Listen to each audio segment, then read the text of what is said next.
What's up, FasCat listeners? This is Coach Christian here.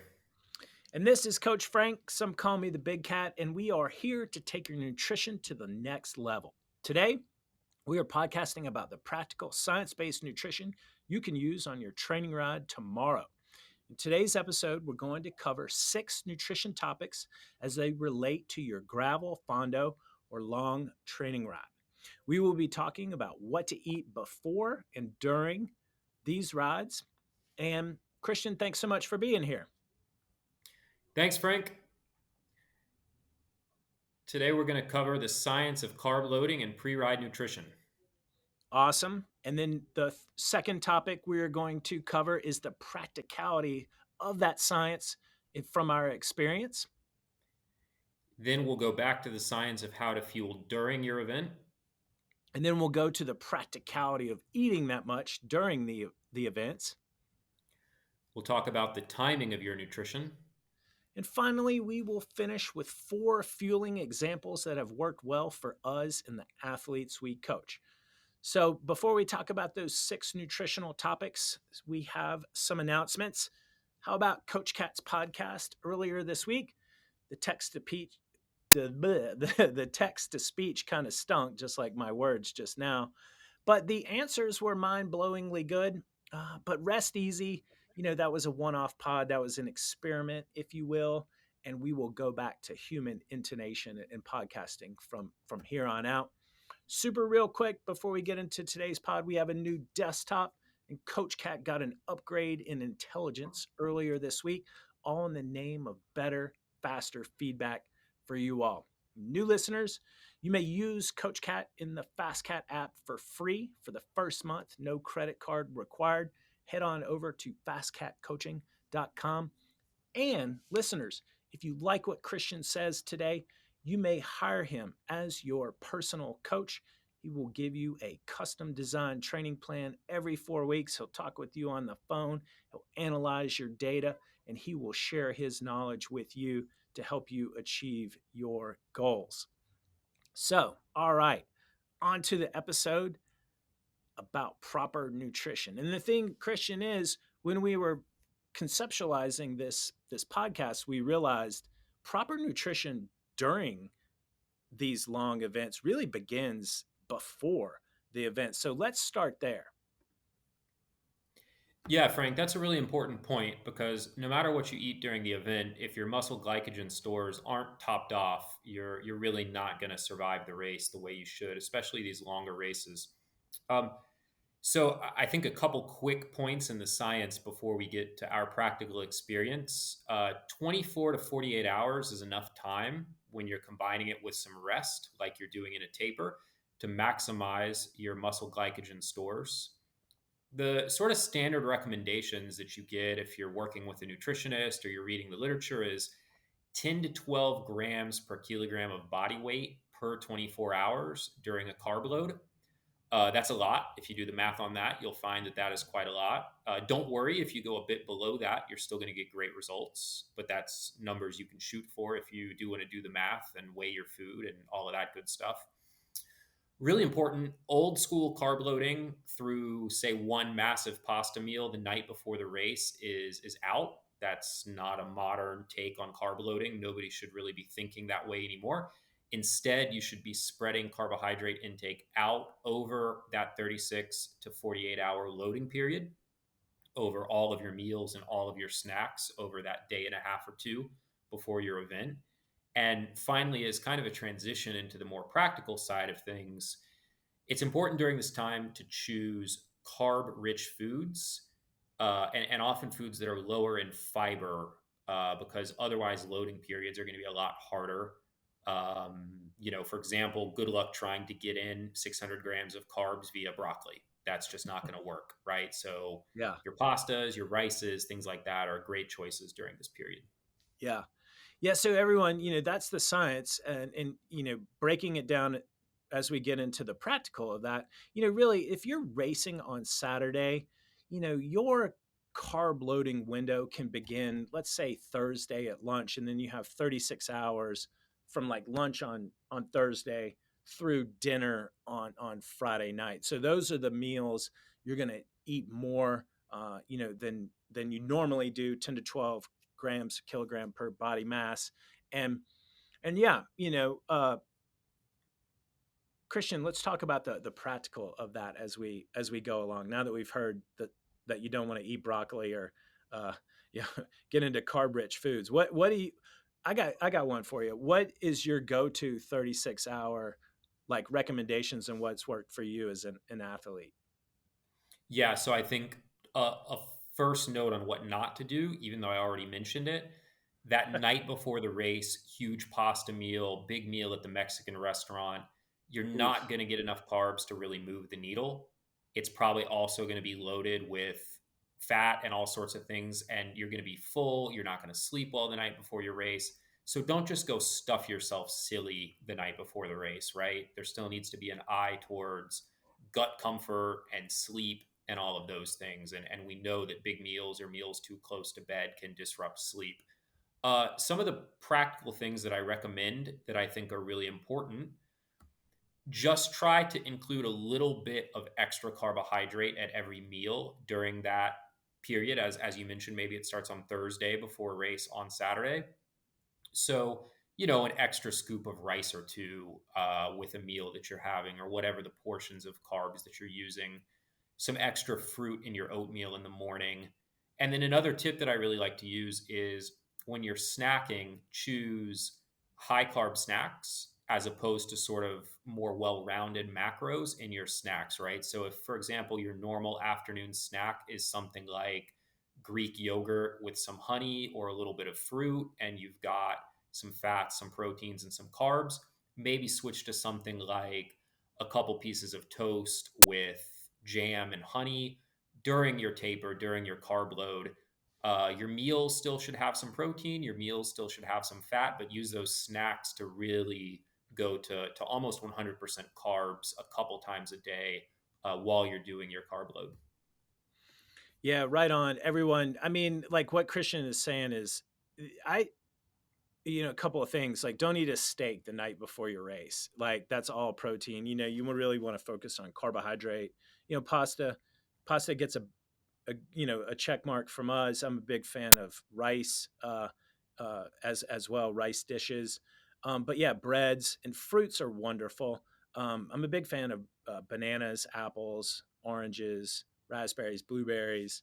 You can have them as snacks, and also you can put, like Christian was saying, you can put them in your oatmeal and anything that you're having. I think also everyone, the point that Christian made about restaurants is a biggie because you really don't know what you're eating when you order off the menu. I mean, unless it's like a super clean restaurant, but having a burrito and loading up on that, with a lot of fats and oils, it's just a recipe for getting into the unknown. I'm a big fan of bringing food with you as you travel to races. A long time ago, I was the guy that I would make my pasta before I started to travel, and I would bring it with me in Tupperware, and I wouldn't even have to bother with going to restaurants. So sourcing food in the 36-hour carbohydrate window when you're loading before an event, don't leave it up to restaurants or hotel food or just scrounging. Pre-plan.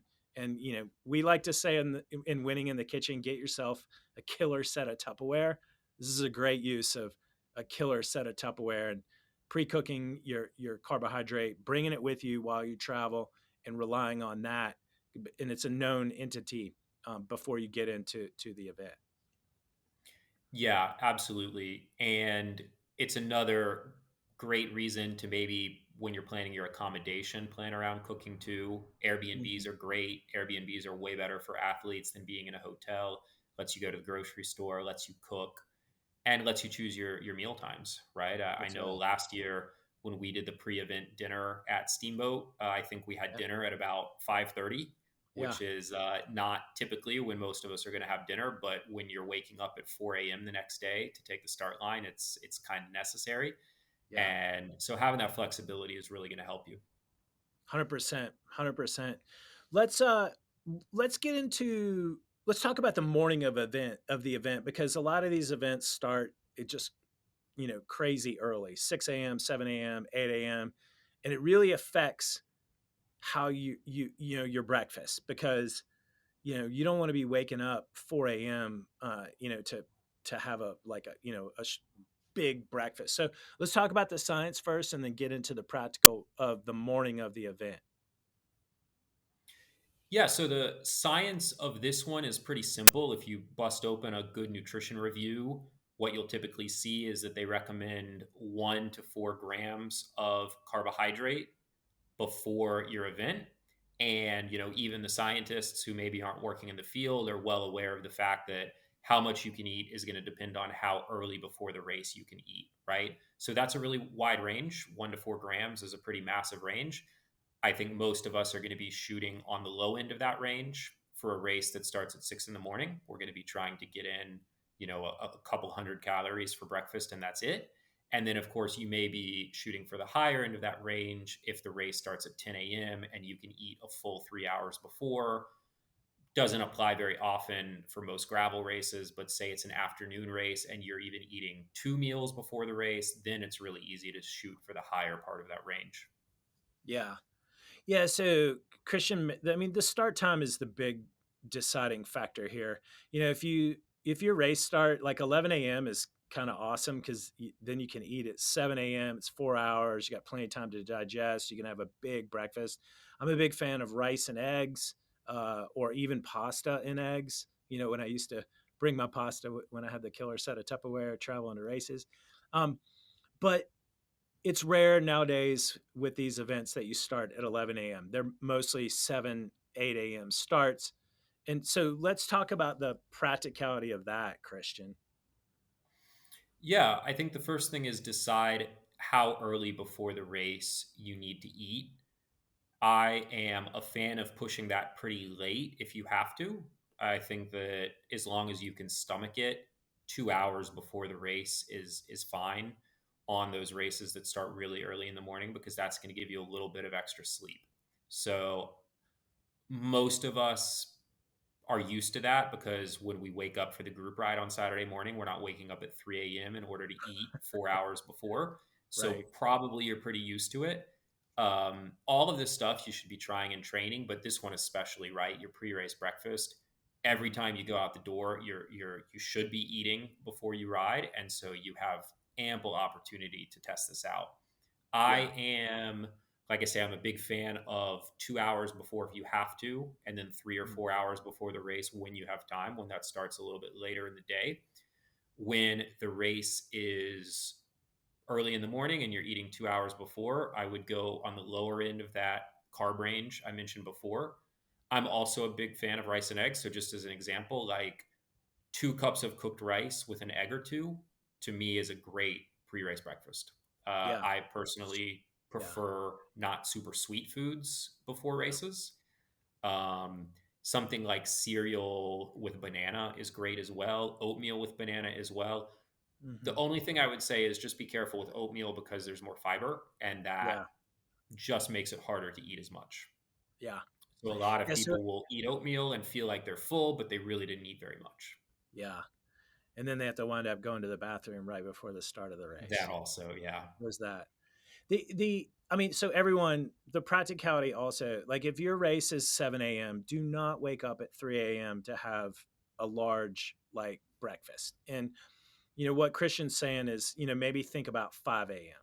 and of eating. So 2 hours before, but then that, you need to maybe eat a little bit smaller meal.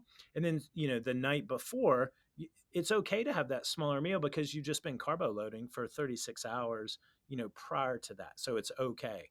So the crazy early morning starts, you don't need to have this gigantic, pre-race meal, like if you're going to do the 2 hours before. um, while you said that, I thought I had two thoughts, because we talk about the gravel simulation ride, everyone, and it's like, okay, you're going to try to mimic what happens on race day. Power, terrain, duration, difficulty, bike, nutrition, hydration. But guess what? Your gravel simulation rides, you should try to start them the same time as your race. And then what do you get to practice? Well, clothing and layers for sure, but also your nutrition. So you can carbo load to practice for a gravel simulation ride, and then you can see what nutrition works for you at 5 a.m. It sounds crazy, but by doing this and verifying that what you did works, you're going to be able to control all those variables on race day and not get into a situation where you get done with the race and you're like, I messed that up. And so I really encourage athletes to begin their gravel simulation rides the same time as the race and have the nutrition the same time they're going to have pre-event. And the second part of that that I thought of, the rice and eggs, again, killer set of Tupperware. You may not have time or have a rice cooker in a hotel room or in the campground, but yeah, rice travels really well, just like pasta. And you can boil eggs, or you can do over easy. I'm sorry, over medium, and that travels well too in a short period of time. And most hotels have a microwave. You can just like microwave that up, and yeah, you're ready to rock. Oatmeal is another good one. I know a lot of athletes love to do the instant oatmeal. I think that's okay. I'm a big fan of like a banana also, and I'll even eat like a Cliff Bar, like a nutrition bar too. It just kind of depends on your personal preference and how you pack and where you're staying. The worst thing you can do. We used to coach CU, Christian, and man, we would go every collegiate race began at 8 a.m. on Saturday mornings after traveling after class on Friday. So usually we'd get to the hotel or wherever we were staying at like midnight, and uh, all the kids would rely on the hotel continental breakfast. Uh, and yeah, so guess what? The continental breakfast is not open at 5 a.m. It may open at 6, but a lot of times it wasn't open until 7, and that caused like a scramble. So when you have a hotel, do not rely too heavily on the continental breakfast. Bring all your stuff on, in advance if you can. Yeah, I think if there's one meal that is most important to be self sufficient for, it's the breakfast the morning of the race, Yeah. right? Because dinner the night before, if you get in a pinch, hey, eventually you're going to find a restaurant. Eventually you're going to find some decent food. Time is on your side. But that morning of the race, if you're waiting for the breakfast to open at the hotel, or if they don't have the food you expected them to have, now everything's compounding. You're late for the race. You're eating too late. The stress Mm. levels are going up when they shouldn't be. So, yeah, breakfast at the very least, have breakfast solved, planned for, know what you're going to eat. Just a quick shout. I mean, you mentioned eating a Cliff Bar. I've definitely done a bar and a banana before plenty of races. Yeah. It's not uncommon for me to do that before an early AM group ride these days too. Sometimes eating at 5:30 in the morning just doesn't sound that appetizing. So just Yeah. shoving something down your throat, even if it's not that delicious, is okay. Yeah. That's a great option. If you've got a really early AM gravel race, yeah, all cold foods, all foods you don't have to prepare at all. That can, let you just get it down you while you're drinking your coffee, and there you go. Yeah. Yeah. Good advice. You can even have a gel 20, 30 minutes while you're in the staging area if you like. Yeah, energy food is one good resource. So we've covered the carbo loading period, and then we've covered the pre-race breakfast. But let's really get into the meat of what we're talking about now. Let's talk about the science and the practicality of during the event. Yeah, so the science portion of this section is going to be a little longer, but if you want more, we did an episode just a few weeks ago on nutrition. And so you can go back to that one and we talk about glucose fructose ratios and grams of carbs per hour and things like that. So please do go back and listen to that episode if that kind of thing interests you. But just to run through it briefly, these days, 90, 100 grams of carbohydrate per hour is pretty proven in the literature. Some of this stuff feels like it's quite new, but I was reading a review from more than 10 years ago where this was already being recommended in the literature. So this, sort of 80, 90, 100 grams of carbohydrate is now becoming pretty standard practice. It's beneficial for most. and it's got, it's pretty well agreed on both in science and in practice with athletes. Some athletes are going higher. If you read now in the World Tour, a lot of athletes are doing 120 grams an hour of carbs or even more. There's some research showing that this does work, and in practice, it does seem to work. But that's pretty advanced. That's a lot. I'd probably reserve that for athletes who are quite strong and therefore more likely to need that much fuel, and also who have iron stomachs, who are not new to taking in a lot of carbohydrate and who are practicing it all the time during training. So I think those higher intakes can work, but maybe, 80, 90, 100 is a little bit more normal. The upper limits are easy to talk about. The lower limits are tough. Like how low do we want to go? Generally, more is better. But of course, athletes who are not pushing as many watts, especially smaller athletes, might be okay with less.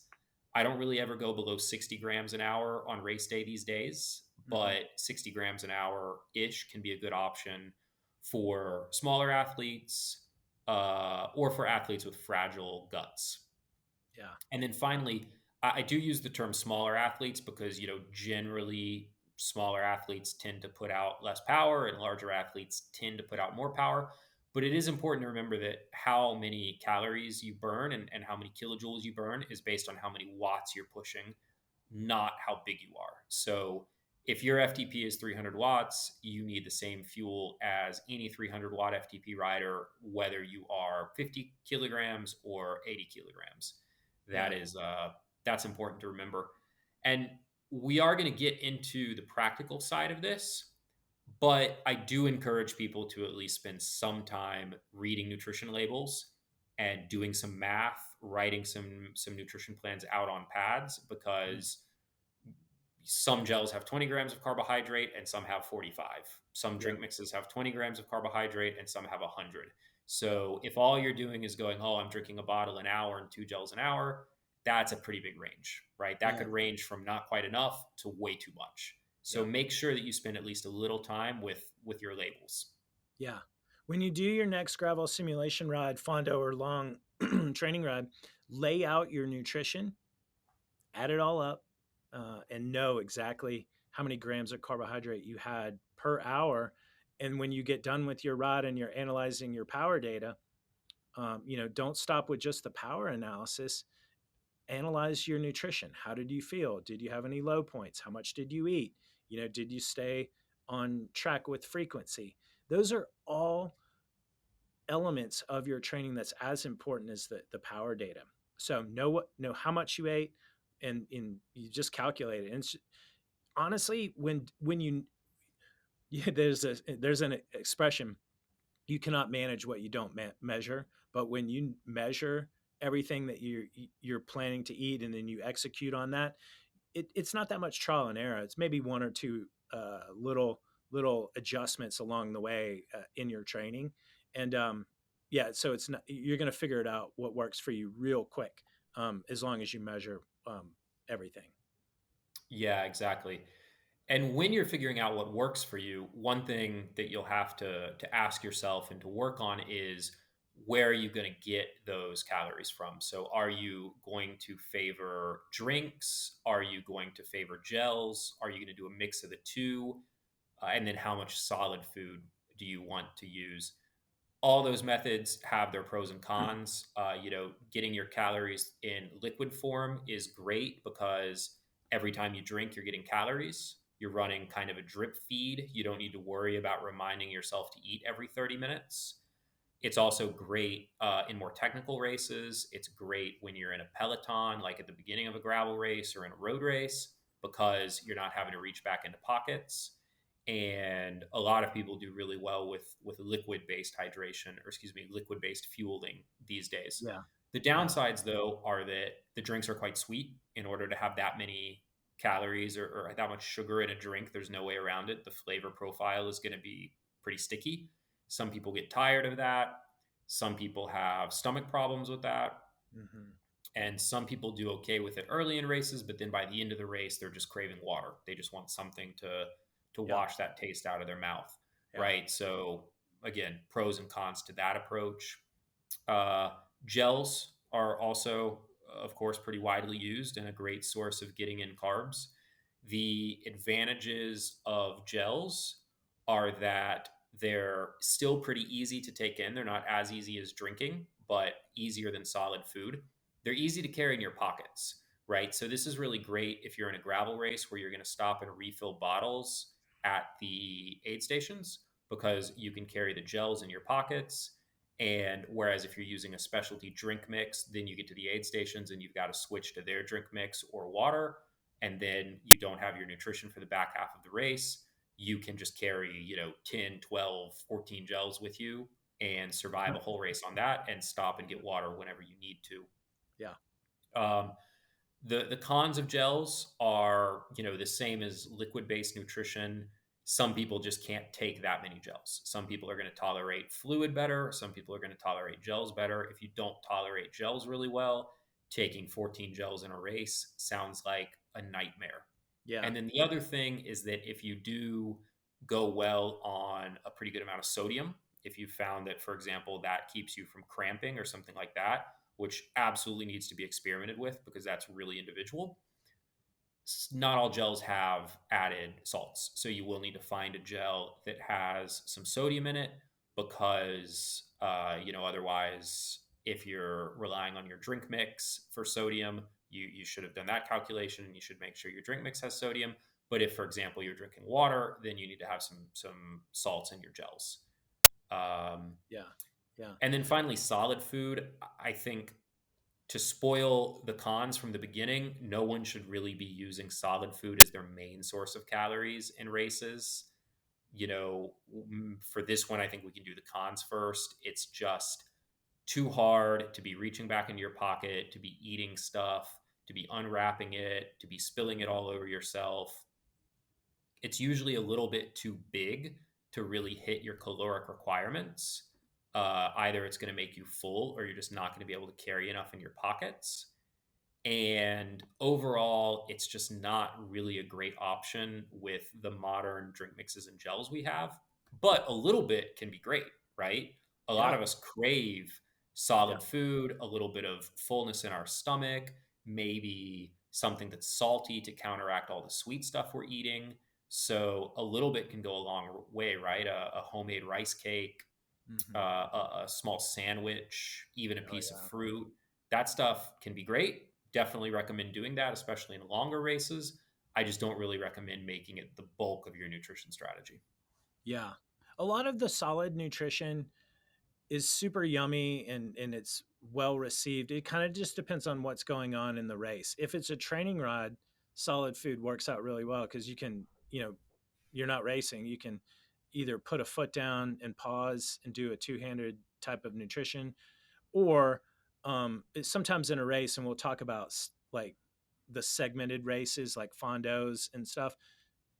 Solid food works out pretty well, but like these days in the gravel races, there's no stopping, and it's really hard. Not only to you're breathing so hard, it's hard to chew and swallow because your heart rate's so high, your respiratory rate is so high, but also there's just no stopping. And yeah, so taking two hands off the bar, or even one hand off the bar, sometimes is just not feasible.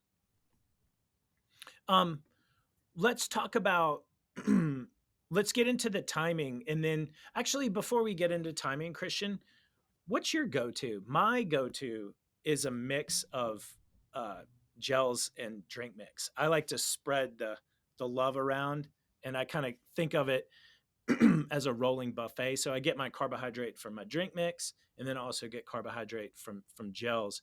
Previously, in 5 years ago, 4 years ago, we recorded a podcast, similar topic, gels, blocks, bars. We were saying eat gels and blocks and bars every 30 minutes. But gravel racing has evolved since then. It's gotten more competitive. Having blocks when your heart rate is at threshold is tough. Having the Cliff Bar, like when you're breathing so hard, it's hard to chew. And like I did Steamboat Gravel all every edition entirely on gels, and it works out pretty well. Gels and the carbohydrate in my drink mix. But what's your go-to, Christian?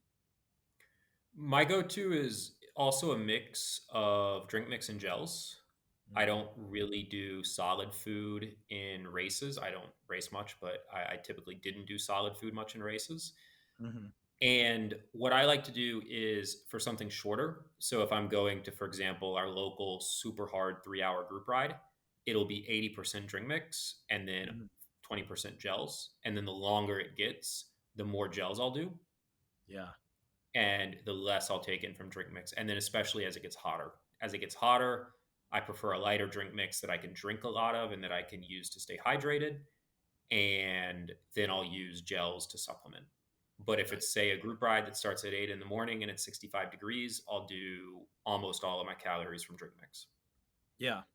So everyone, you're beginning to notice a little bit of the nuance of how there's more than one way to do proper nutrition and stay fueled, and a lot of it's going to come down to personal preference. But the big thing is practice this in your simulation rides in training beforehand, so you know exactly what is going to work for you on race day. So, with that said, gels only or liquid only or a mix of liquid and gels and then solid food. Let's get into the timing of consumption. Like, how frequently should athletes be consuming carbohydrate with these strategies? So the first thing there is you want to make sure you're spreading it out over the event, right? So this sounds really obvious, but I think we've all known people who got 2 hours into a race and realized they hadn't eaten or drank yet, and then were rushing to catch up. But that rushing to catch up then meant they took in way too much, and then all of a sudden they're having stomach problems, right? So the first thing is start early and then keep going late in the race. If you're shooting for 2 gels an hour, make sure that's truly 2 gels an hour and not one gel the first hour and 3 gels the second hour. I think if you're using a high carb drink mix, this question doesn't matter so much because you're kind of getting that drip feed I mentioned earlier, where every few minutes you should be drinking anyway. And so you're really just constantly getting in some carbs. If you're eating or taking gels, I think every 20 or 30 minutes is a good number. I think Yep. be interested in your experience on that one, Frank. But yeah, I think every half hour, maybe every 20 minutes at an extreme is a good amount of time between gels or between bars or between blocks. Yeah. You know, 25 years ago, I started having goo gels once every 30 minutes. So if I was going to do a 2 hour mountain bike race, I knew I brought four gels, one every 30 minutes. And that plus a carbohydrate drink mix in your bottles or your hydration pack, that covers all the bases. I suppose if you were doing all gels and water, you might want to have gels every 20 minutes. Again, something to think about. The other thing to think about, everyone, the practicality of this is use your timer on your bike computer to as a reminder. Like, I'm going to eat on a multiple of 30 minutes or multiple of 20 minutes, and guess what? It's just like life. Like Mike Tyson says, everyone's got a plan until you get punched in the face, and you're going to get to a section. It's 30 minutes in, it's time to eat, but it's rowdy, it's technical, you're in a dicey peloton. You're not going to want to take your hands off the bars. And so then maybe the next moment is 37 minutes or 42 minutes. If you know that section's coming up and it's chill at like 25 minutes in, go ahead and have the gel. So it, I guess what I'm saying is it's you got to be flexible and be able to adapt to what's going on in the race also. So when the race does punch you in the face. Definitely. And I think that's a case for knowing the course Hmm. and having some spots picked out on the course that are good for eating and drinking. And so not just going to time, not just saying, okay, every 30 minutes I'm going to eat and drink, but also saying, for example, a race like Crusher and the Tusher, you start with a huge climb, you do a big descent that's pretty rowdy. Hmm. And then as soon as you get to the bottom of that descent, you really need to be focusing on eating and drinking Yep. because that's the first moment you've had in a while if you didn't stop on top of the first climb to really do that, right? Yeah. Because on the Yeah. climb, you should have been drinking. Maybe you took a gel, but you were racing full gas. You're not looking to constantly eat. The descent, you probably don't want to take your hands off the bars. So a That's race right. like that, you really need to have that marked in your head or even on your bike if you've made yourself some notes on your top tube Yep. as soon as I get to the bottom of the descent, even if there's a guy 10 seconds in front of me that I'm trying to chase down, no, Mhm. I'm going to eat and drink because that's the moment to do it. Yeah. Other Oh my races, the gosh. same thing, right? Talking about the crusher, we've podcasted at length about nutrition in the crusher, and the crusher is one of those races where it's really difficult to do every 20 or 30 minutes, but like what Christian was just saying, based on what's going on. But there's markers on the course where you can mark it out, like I'm going to eat here and I'm going to eat here and I'm not going to be able to eat or drink here because I'm hanging on this difficult descent. But the crusher is interesting. Basically, you start and you roll 30 minutes and you're going to begin an hour long climb. So you want to you want to have that first nutrition, like a gel, right before the climb, or maybe like 5 minutes before. And then once you go up, as soon as you get to the top of the crusher, chances are you're trying to catch back on, and so you're ripping it, and it's going to be tough to take the hands off the bar. And then you got a long descent, but when you get down to the descent, chances are you're also trying to catch back on to the group in front of you. But just know that there's a feed zone up ahead where it's pavement, straight, flat. That's a great time to just eat and drink a lot. And then yeah, so yeah, that's definitely where the course is going to dictate your eating intervals, and you want to plan accordingly. Absolutely. And there'll be races where you can eat on 30-minute intervals and you'll have no Mhm. problem following that. And there'll be races where you're going to have to use course markers and topography to dictate where Mhm. you eat a little more. And Yep. just another thing to think about when you're researching, right? I've Yeah. had athletes who like the every 30 minutes, they have a little alarm that goes off method. Mhm. And that works awesome, for example, at Unbound, Yeah. especially for riders who aren't in maybe like the front of the pro race at Unbound where they're in a big peloton, doesn't work so well at a race like the Crusher, as we just mentioned. Yeah. you know Coming from a mountain bike background, you know i i, I got started using a hydration pack way back in the day, because the beauty of a hydration pack, you can just put the nozzle in your mouth. You got both hands on the bars. You're handling the technical terrain. You're drinking. You're hydrating. You're getting your carbohydrate. So I'm a huge fan of the hydration pack. And like the rowdier gravel races, like the BWRs, where there's just long sections of single track, really difficult to reach down and have a drink if you're with a group and trying to really stay competitive. Also really difficult to take your hand off the bar when you're navigating single track and technical terrain. So hydration packs are such a solution for hydration and carbohydrate intake for these technical races, but maybe not so much for like a Fondo, more road style, that sort of thing. um, let's see, did that cover is that everything on the timing? I mean, the beauty, also the beauty of getting your carbohydrate from your drink mixes is you can drink more frequently, every 5 to 10 minutes, and then it's like that rolling buffet and of just the carbohydrate intake. Absolutely, yeah. You're kind of always topping yourself off a little bit. It's a Hmm. double-edged sword because then if you forget to drink, now you're behind on Yeah, hydration and you're behind on calories. yeah. But I don't really find that people are often going to forget to drink yet remember to eat, right? Hmm. Most people, if they've gotten so distracted in the race that they're not drinking, they're probably also not eating, so you arrive to the same place regardless. Yeah, um, yeah, I'd say to me the biggest downside of the fluid-based nutrition is just that if you lose a bottle it's really costly. yeah. Also, the length of these races, I mean, even a you know 80 100 ounce hydration pack, like in the um, steamboat gravel, I'll finish that in the first 2.5 hours, and then it's like, what do you do? Uh, Sure. if you're lucky, you could take a hydration pack hand up at one of the feed Hmm. zones if you pre-plan or have someone helping you. But you get to the feed zone, you're going to fill that, back up with whatever they have. That's why I like to have the gels as the insurance to compensate if that winds up being the case. Yeah, for sure. So let's move on to just using examples of exact strategies we've used and what we think is effective. Like, so we have four examples as we outlined. Do you want to lead us out with the first example? Yeah, so the first example, this is a good example of the mixed approach, Mm, the drink mix and gels approach. And this is actually a protocol that an athlete I coach used at a couple hard 3 hour road races recently.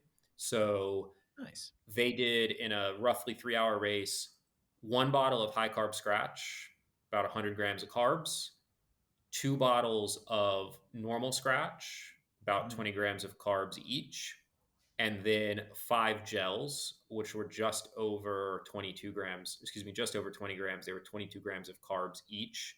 hmm That was a bottle an hour, pretty standard in moderate but not super hot conditions.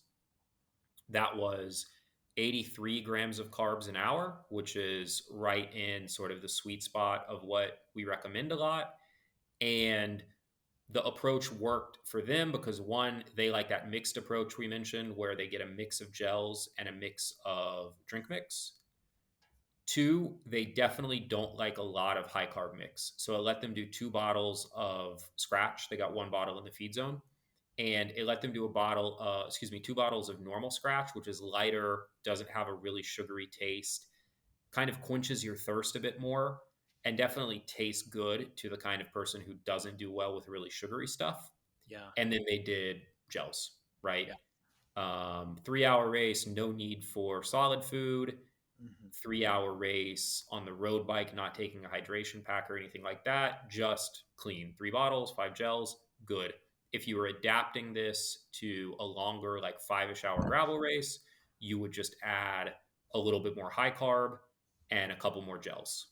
And that would get you to, from 250 grams of carbs out to say 400 grams of carbs for a 5 hour gravel race.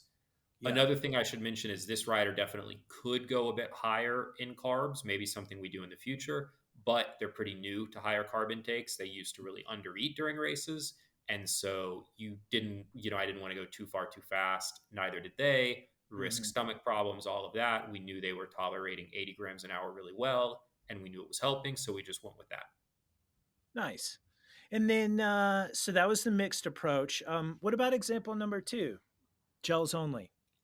So this one actually comes from Coach Ricky, who shared it. He's certainly Nice. not the only person who uses it, but shout out to Coach Ricky for mentioning the other day that, especially in warmer races, he likes to use no carbs in his bottles, which is a hmm bit the opposite of what a lot of people do these days, but it works for him. So what he does is he does water only in his bottles sometimes, and then he does gels, and he does a lot of gels. He does 4 to 5 gels per hour, right?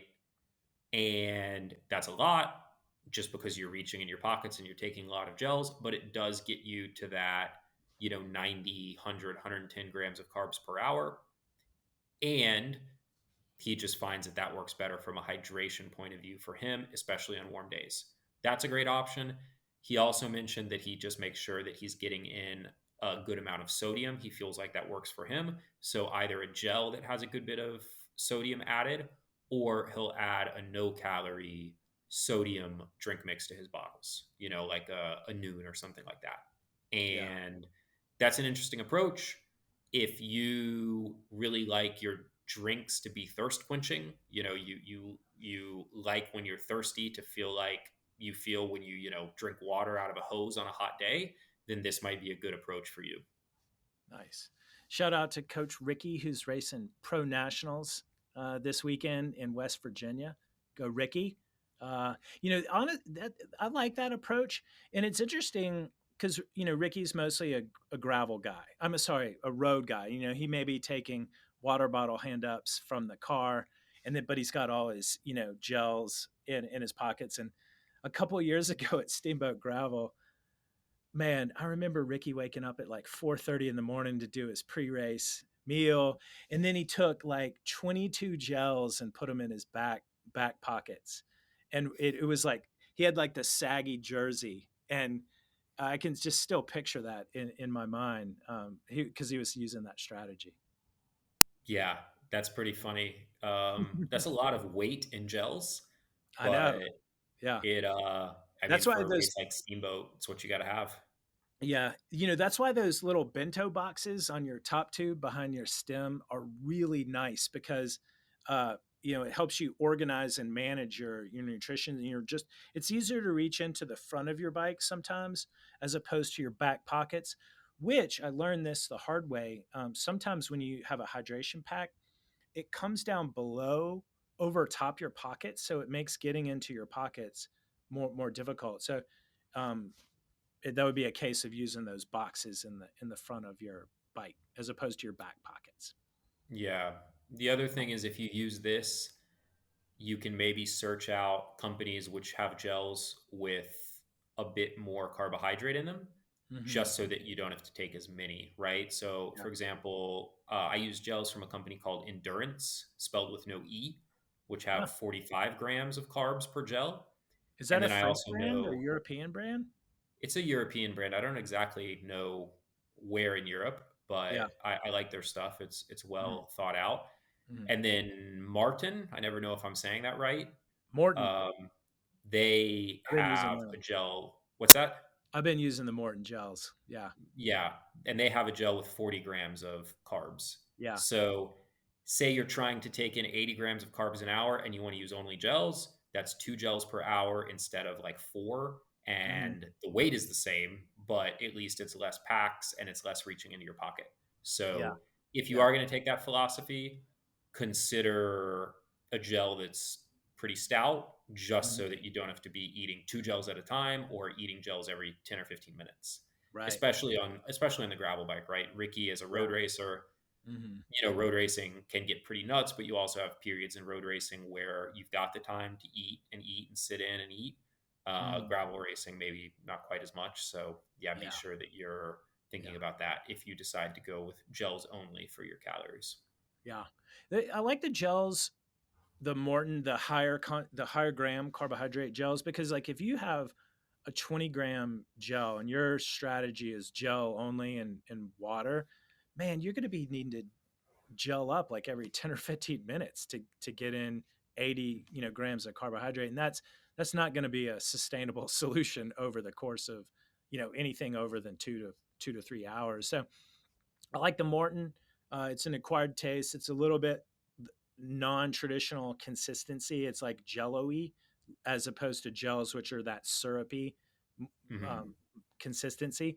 But yeah, two of those, and then drink mix in my hydration pack or bottle, and you're going to get almost 100 grams of carbohydrate per hour on the Morton strategy. Really good.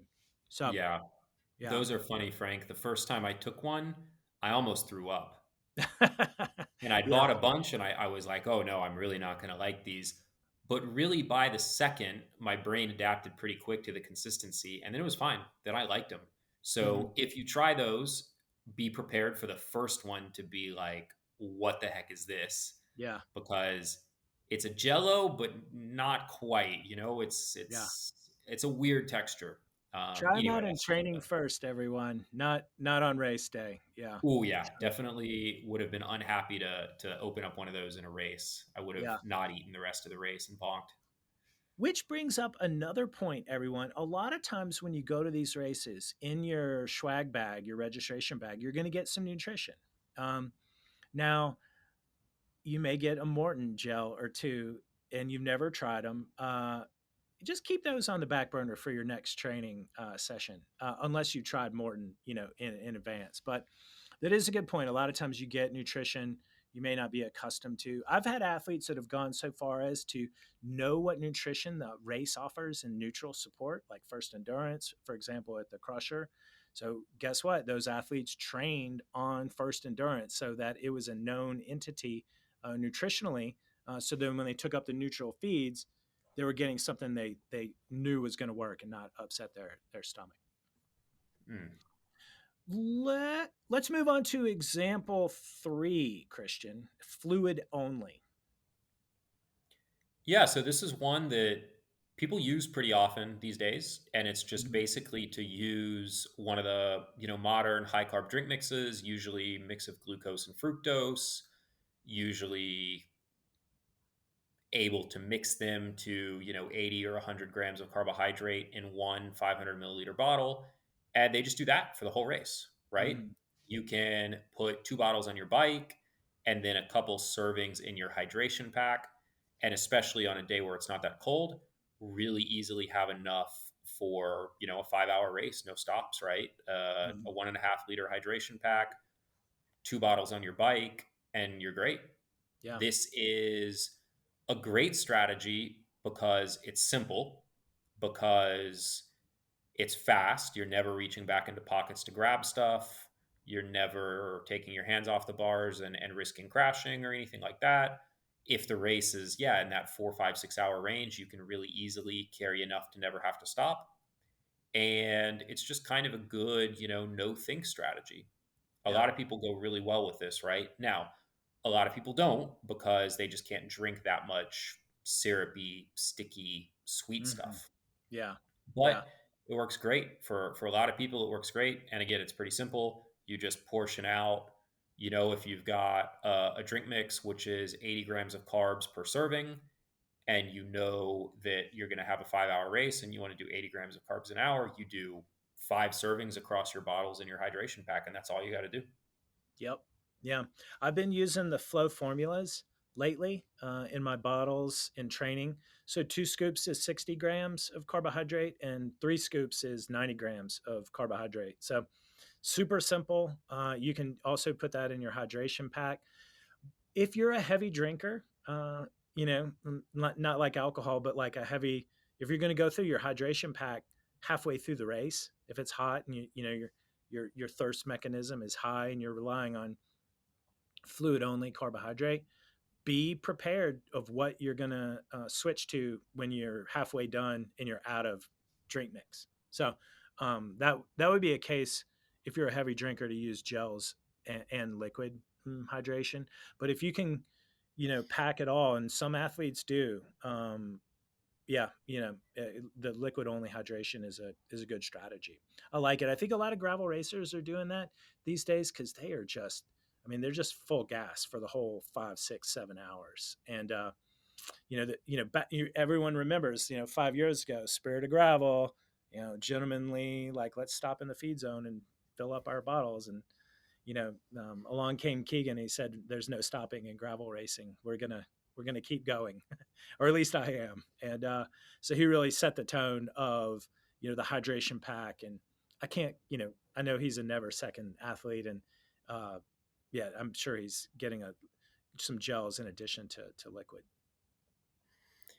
Yeah, I think that you mentioned one thing that's important, which is to keep in mind how much you're going to drink. Even Mhm. if you're not an especially heavy drinker, that's important if you use this strategy because the amount of calories you're taking in is dependent on how much you're going to drink, right? So for a cool day, 500 milliliters of fluid per hour can work really well. And if you're trying to take in 80 grams of carbohydrate, you want to take in 500 milliliters of water, 80 grams of carbohydrate per hour, mix your bottles that way. If you're expecting to take in 750 milliliters of fluid per hour, then you have to Mhm. mix your drinks a little bit weaker in order to get the same amount of carbs per hour, right? If you way overshoot your carbs because you overshot your drinking, you could get Mhm. stomach problems. If you way undershoot your carbs because you way undershot your drinking, you could be underfueled. So just make sure you're careful with that. And that also goes back to make sure you're trying it in training and make sure you're looking at labels and doing some math and all of that. But it is just something to keep in mind, right? And I think that if we go back to the other strategy that Ricky mentioned, I think one of the reasons to use that strategy would be that you can just keep drinking and keep drinking and keep drinking and never worry that, oh, That's I right. just down 200 grams of carbs, my stomach is going to hate me, right? Yeah. So Yeah. that's why maybe that strategy would be great on a hot day. Yeah. The strategy we're talking about now is awesome for someone who's maybe racing in cooler temperatures or maybe who just doesn't drink a ton even on a warmer day Mhm. because they know that their carb intake and their fluid intake is roughly going to be linked. They know they're perfectly happy with 500 milliliters of fluid an hour and however many carbs they've mixed up that drink to give them. That's right. Yeah. Yeah. Really good points. Everyone, Christian said it the best. I mean, practice how you want to play. So do this in training so that you got it dialed come race day. And there's a lot of different ways you can kind of, uh, you know, come at this, based on your personal preference and temperature. That's a big one. And also just the logistics of getting in all this carbohydrate, over the length of the race. So, yeah, let's move on to the last example. Now, this example, everyone, came up yesterday as we were preparing for the pod because this weekend is Stetna's Pay Dirt. And Stetna's Pay Dirt is a gravel race. It's really long, but it's a non traditional segmented format. So, what we mean is this adopts the Fondo style of racing or event. I wouldn't say racing, but you're going to do a segment. It's going to be between 20 and 60 minutes. So, how do you handle your nutrition when you're doing a segmented race like Stetna's or many of the other Fondos out there, Christian? Yeah, well, you can start with one of the strategies we already mentioned. So choose the one that works best for you, right? Are you a drink mix person? Are you a gel person? Are you a mix? The other thing is that these races are great races to add in some solid food because you Mhm. have these really chill periods where you can stomach it, you can digest it, and you have the time to take your hands off the bars or to stop at rest stops, right? So Yeah. these are great races or events to add in that solid food, maybe enjoy a little more what they have on offer at the rest stops, or maybe make your own and take it and kind of be prepared for that longer day out where you want something a little solid in your stomach and you don't get that feeling of like, even though I'm not bonked, I'm hungry, right? That's something that can happen to people during longer races and especially during like lower intensity races where they Mhm. actually have some time to think, oh, yeah, I'm hungry. Uh, and then timing is important, right? I think that, like we talked about the crusher earlier, how you pick out markers on the course, these Yeah. races are a perfect example of you should have markers to be eating probably the majority of your calories after the segments, right? So you do Mhm. a segment, you rip it, and then you get done and you then put everything back in that you've burned during the segment. Now you've got a ton of time to chill, let it soak in. You can do a little bit more than you normally would at one time because you have the time.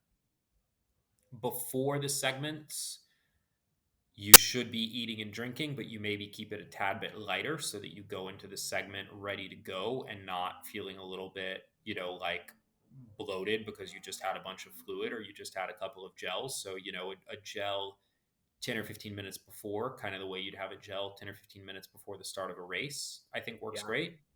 Yeah. And then during the segment itself, if it's a short segment, I wouldn't eat or drink, right? Just like a time trial, in a 20-minute TT, you don't need to eat or drink anything. Yeah.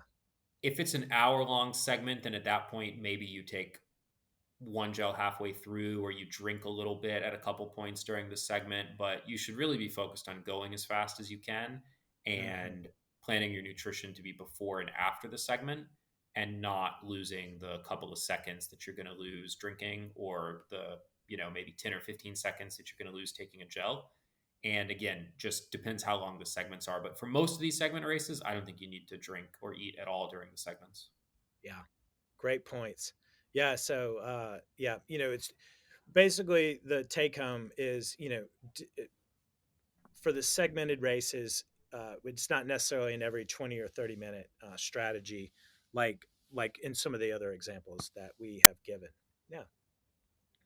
So, Absolutely. Christian, final thoughts.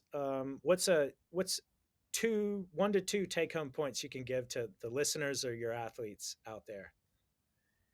Well, I think the most important take home points are to practice this as much as you can. Yeah. I think that applies to every section we talked about. The carb loading can be great to do before a B or a C race and great to do before a simulation ride. Mhm. The pre race breakfast, pre race meal is something you can do every weekend before you head out the door for the group ride or for a hard training ride. You have ample opportunity to practice that. And the race day nutrition is also something that you should practice at the very least on your simulation rides, and probably even on hard group rides or a hard long ride that isn't a race simulation ride, but at least is a little bit like your race, a hard sweet spot ride, a hard interval ride. Practice this stuff. And the other take home point I would say is we want you to be practical about this stuff, and we want you to be thinking about how to incorporate it during the race and not make it a science experiment. But as I said before, read some labels, read some nutrition facts, even occasionally weigh your food, just because otherwise you're not exactly going to know what you're taking in. If you're not measuring the scoops you're putting in your drink, if you don't know what a cup of rice looks like, if you've never looked how many grams of carbs there are in a banana, then you really don't Mhm. know what you're putting in your body. And you don't have to track every last gram. You don't have to make this really, really like over the top, but at least have an idea of what's going in. Yeah, You don't want to be the person who, as I mentioned earlier, doesn't understand that one bottle and two gels per hour can be 60 grams of carbohydrate or it can be 190 grams of carbohydrate. And that's a huge range from maybe not quite enough to way, way too much, right? You want to have some understanding of what's going in your body. totally. That's my take home point too, is you can't manage what you don't measure. So measure it. Know exactly, pre-plan exactly what you're going to put in, and when, the frequency, and then afterwards ask yourself, how did that work out for me? That's as important as analyzing your power data. Write it down beforehand as notes, and then write down how that played out in the post activity comments. Share it with your coach, share it with Christian, if you're one of Christian's athletes, because when you measure what you took in, you can draw conclusions of how well that's working, and that's going to pay dividends for you on race day. It's like your pre-nutrition plan. So everyone, I think that's our podcast for this week. Thanks so much, Christian, for being on the pod and sharing your expertise. Everyone, if you liked what Christian said and you want help with your nutrition, because there is more than one way to, you know, come at it, you can hire Christian on FasCatCoaching.com. Reach out to us with any questions. We love to hear from you, listeners. Best way to do that is either in the YouTube comments or just reach out to help@fastcatcoaching.com. If you're on the FastCat app, coaching is included. You can hit the chat box in the upper right of the app. Christian is there, midnight US time, in Rocky Mountains, but he takes a customer service coaching shift. So you can ask Christian about any points that he made during this podcast. And then, of course, the US based or US based time zone coaches, we come online around 7 a.m. To answer your questions also. So hit us up with your questions. And, if you want to um, take advantage of the first month free, so no credit card is required on the FastCat app, you may do so at fastcatcoaching.com. We'd love to have you as a FastCat athlete. You can always start off on the app and go over to coaching with Christian. But overall, yeah, just take what you learned today and put it into practice. And I think that's our podcast. Yeah. So thanks so much for being on the pod, Christian. Yeah, that was great. Thank you. And thanks to everybody who listened. Fantastic. Well, everyone, happy Friday. These podcasts come out on Friday. Have a great weekend. If you're racing Stetness Pay Dirt, good luck. If you have Unbound coming up, we hope this helps. If you have any long gravel, Fondo, or just race in general, we hope this helps. So we will leave you with our go-to moniker, which is work hard, ride fast, have fun, and remember, consistency is the new FTFP. Have a nice weekend, everyone.